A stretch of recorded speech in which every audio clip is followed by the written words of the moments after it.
Holy fucking shit! Oh my god, oh my god! Hey everybody, what's up? Welcome back to the fucking Games Cage. I just can't, bro. It's such a special thing to be a Dragon Ball fan because, like, a lot of series, right, they're amazing, they're fucking cool, they're fun, they're great, they've got awesome storylines, awesome characters, but something about Dragon Ball just brings energy. Like, I feel like Dragon Ball is the one series really, that I truly believe brings energy and hype, and it fucking nails it. So when you put that in a movie with a budget like this, with the animation that you've seen in trailers, but it doesn't begin to fucking show a slither of its insanity until you fucking watch it. It's just, you don't get joy and hype like this, and that's what I have to fucking say about this movie. Dragon Ball Super Broly is by far the best Dragon Ball movie. Maybe the best anime movie I've ever seen. To be frankly honest, I haven't seen a crazy amount of anime movies, but this is by far the best. And it's just one of the best animated things ever. Holy fuck. This review is going to be completely spoiler free. I'm going to avoid anything that could relate to spoilers. I know people are very, very sensitive to that, so I'm going to do my best. This review is going to be spoiler free. I'm going to make a separate video that's full on fucking spoilers. We're going to talk about everything. And the thing about the movie too is there is so much to process. I have to see it a second time. I'm going to see it a second time, but I genuinely, I literally can't process it all. So basically the movie has it's kind of like in two phases. You know, normally movies have like three phases. I mean, it kind of does, but like the first part of the movie is a lot of setup. But for the first time, the setup didn't feel like filler setup. You know how in Resurrection F and Battle of Gods, a lot of the setup was like, you know, we haven't seen Dragon Ball in a while, so let's just goof around. Let's see the characters, what they're doing. In this movie, the setup is obviously setting up the new Broly, like why we should care about him, what the different Saiyan backstory is. We get like a retelling of the past incidents. Obviously, I'm not going to spoil anything, but it's like, the first half of the movie is a lot of setup to how we get to the epic Broly stuff in the second half of the movie. Because the second half of the movie is pure action. Like, this is one of the few movies I've seen where it's purely first half setup, purely second half insanity.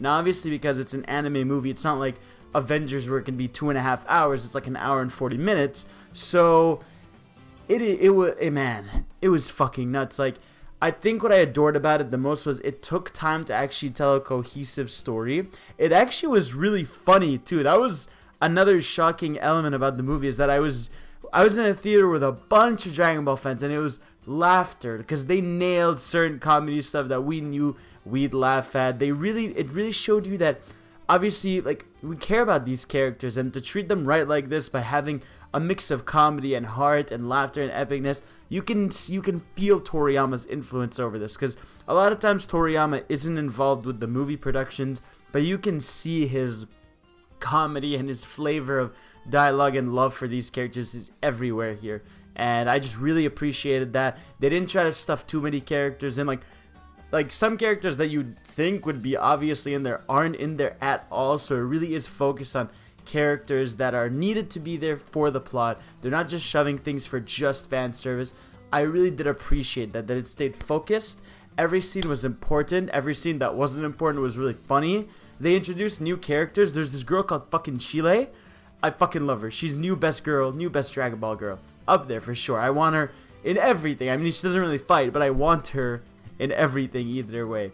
And man, I don't know where to begin with the action in this movie, because again, we've all seen the trailers. We've all known this movie is going to be incredible in terms of action, but it is something else entirely to see it unfold, to see the crazy fight scenes, how they direct it, how the camera pans, how they fucking transform during scenes in the most gorgeous way, the colors, the beauty, the art style, the areas they go to. It's like everything about the movie is animated in such a fucking beautiful way, and it treats Dragon Ball like this is what Dragon Ball isn't always animated like this, but this movie is what I always feel like it's animated like. It makes you feel like this is what this fucking style is. And I love this, the simple drawing art style.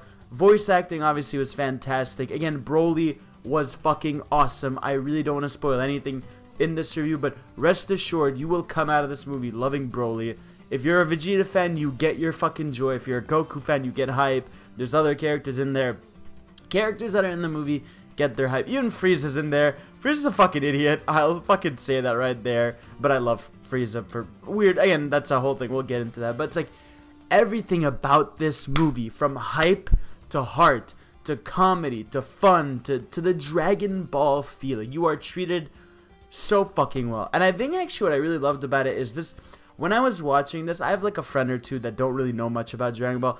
I feel like if I brought them to watch this movie, they would get the context in like a plot. Like, it does have a, I wouldn't say standalone, because like there's stuff you wouldn't get right away if you're not a Dragon Ball fan, but there's enough in there to be like, okay, this is clearly why this is happening, and this character's doing this for that reason. So it's like, even if someone isn't a huge Dragon Ball nerd, you will still find enjoyment out of this. If you like action, I mean, you will have a fucking crazy time with this. It's like, it is so over the top. It's almost, my one thing is like, it's almost so much to handle. Like, there's so much insane detail in animation that you legitimately have to see it a second time to get it all. It is absolutely fucking crazy, and I don't know, it was fucking phenomenal. And again, I really do think I'd have to see it a second time to really get my full thoughts on it. But this time, it was phenomenal. And the experience with being in the theater at the first premiere showing in IMAX